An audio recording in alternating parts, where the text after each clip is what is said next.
your profession, your family activity, all the routine put together a part of your yoga practice.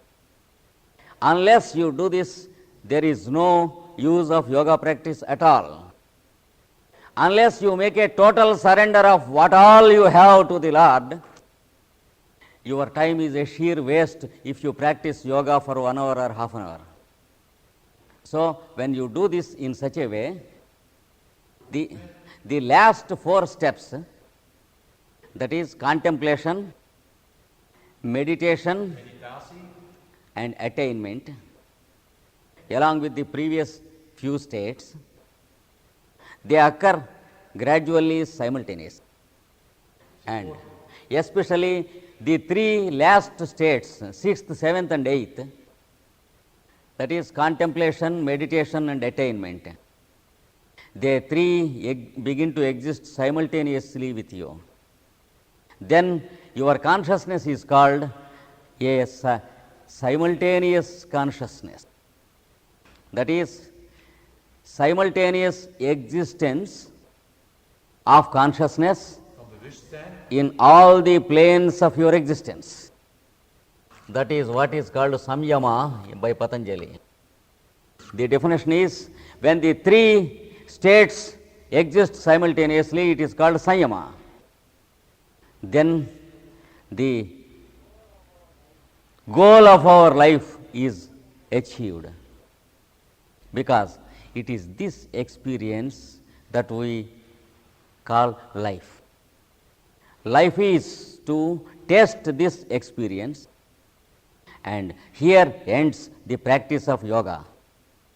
Then there is the goal of yoga, that is yoga living. Yoga practice is not at all a goal. According to Patanjali, yoga practice is not at all the final aim of yoga. Yoga practice is for yoga living.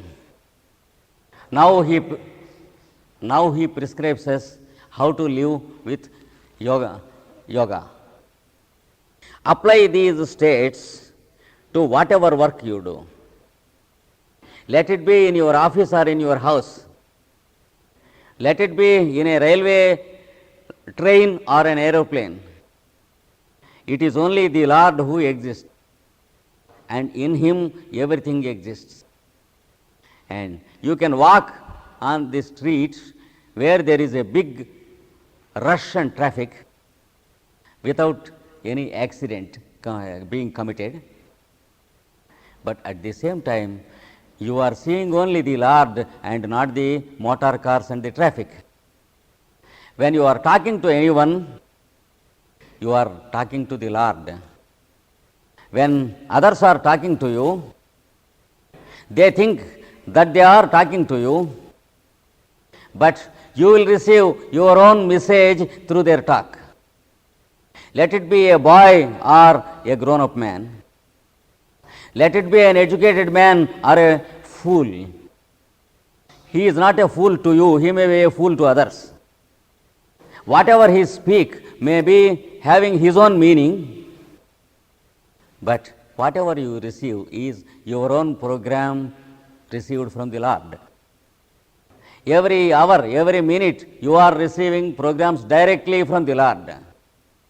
He decides where you have to go, whom you have to meet, and what you have to do in the name of the Lord. This is the first application in yoga life. The second application is called transmutation. That is, every one of us are born with some congenital defects. They may be mental or intellectual or emotional, or some diseased conditions inherited from parents, or diseased conditions acquired by ourselves. Through this process of living, you will transmute yourself, and all the congenital defects, especially psychological, emotional, cultural, intellectual and educational, will be removed and you will be the foremost in everything. You will be elevated into the best of your metal. This is what is called a total healing by the Lord. This is another aspect of yoga living. A third aspect is working through many bodies.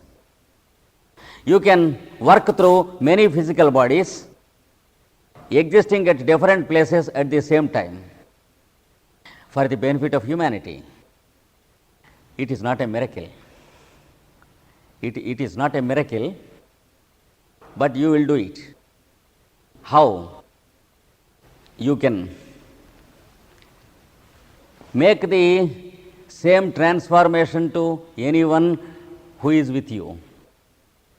Just as a powerful magnet can give its touch to a piece of iron. As long as other people are in your presence, they work for the humanity. They also work like perfect yogis, because mentally they have no existence of their own as long as they are in your presence. And you can do it permanently also to some people who are your followers and make a total transformation permanently. Just as one magnet can produce 1,000 magnets, when once you are a full-fledged yogi of the Patanjali's path, you can produce as many yogis as it is permitted by the Lord. But don't do this without taking the acceptance of the other person, because morally we are permitted to intrude into the personal life of anyone. You will have people chosen not by you but by the Lord. They will make a total surrender of themselves to you, so that they have no personal life and private life except yourself. Since you too have no personal life, you have no motives to tackle them. When you do not want anything for yourself, when they make a total surrender to you, it is not a surrender to you, but it is a surrender to the Lord. Only with those persons you make a total transformation. Make them yogis like yourself, and your presence helps them and hastens the process. And thus you can work through 100 bodies or 1,000 bodies simultaneously working. If you are to type something for the benefit of humanity, you can do it in the form of 100 typists. Like that, any piece of work that is useful for humanity, you can do it in many bodies. And this is the next step prescribed by Patanjali about yoga living. And further, you can supplement Bhagavad Gita also and the scriptures. In that, if you are a yogi, you can make your husband or wife a yogi. You can make your children yogis. Therefore, it is a must for a yogi to get married and beget children after he has become a yogi. That is the injunction of the Bhagavad Gita. This is the next step you have to do. And finally, there is one step. That is, you choose some great work you have to do for the mankind. You can become a big guru by not calling yourself a guru and by not accepting anything for yourself. If you have something with you, you will use for humanity. If someone brings $1,000 to you, you will use the same thing for humanity.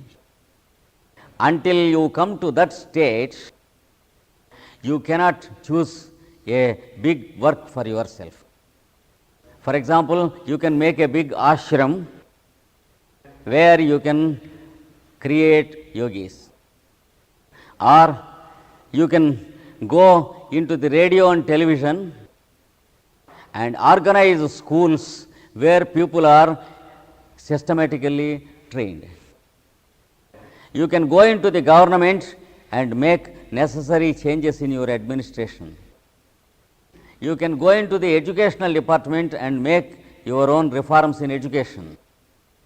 Any branch you take up, you will make great work. That is one alternative. And there is another alternative. Two alternatives branch off and you are expected to choose either. The second alternative is to allow the Lord to choose for what you are born. He will decide every moment what you have to do, where you have to do, in what direction you have to proceed.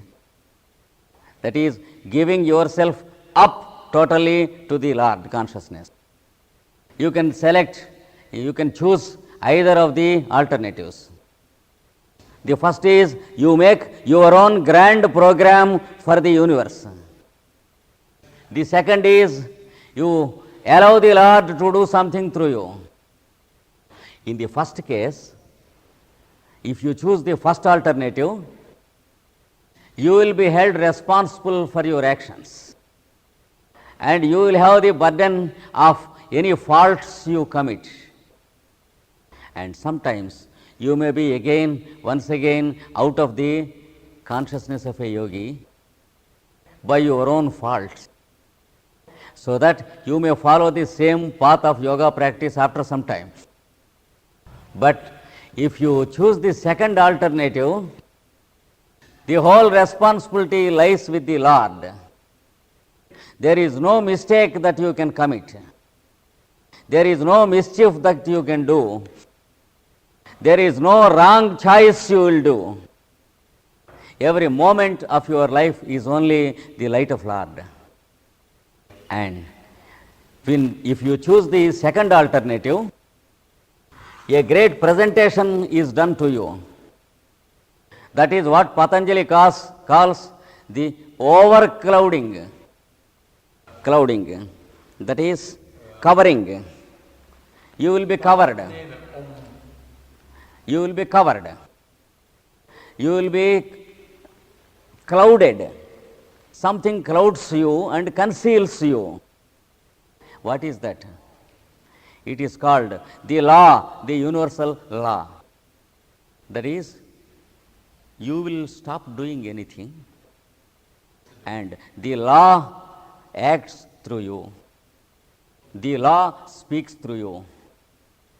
The law teaches and preaches through you. This is what Jesus calls the garb.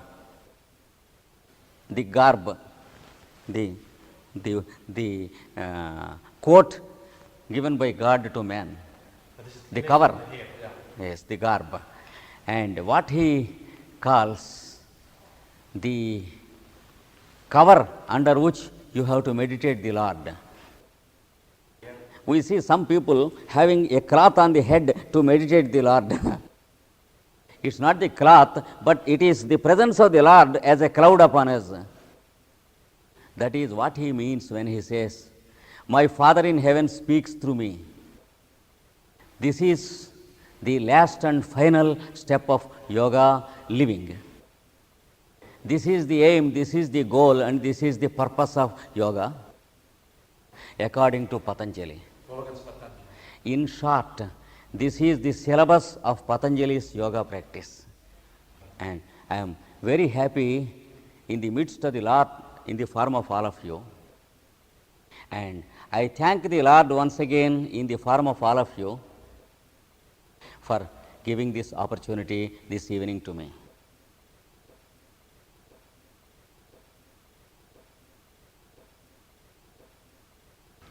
No, Patanjali has his own level and we should not impose our levels upon him. Myself, Yes. that is for the Lord to decide, not for me. Because it is the headache of the Lord, not my headache. Het is hoofdpijn voor de Heer, niet voor mij. An estimate, if we begin to make an estimate of the progress we have made, both Patanjali and the Lord will leave us independent to decide our own levels.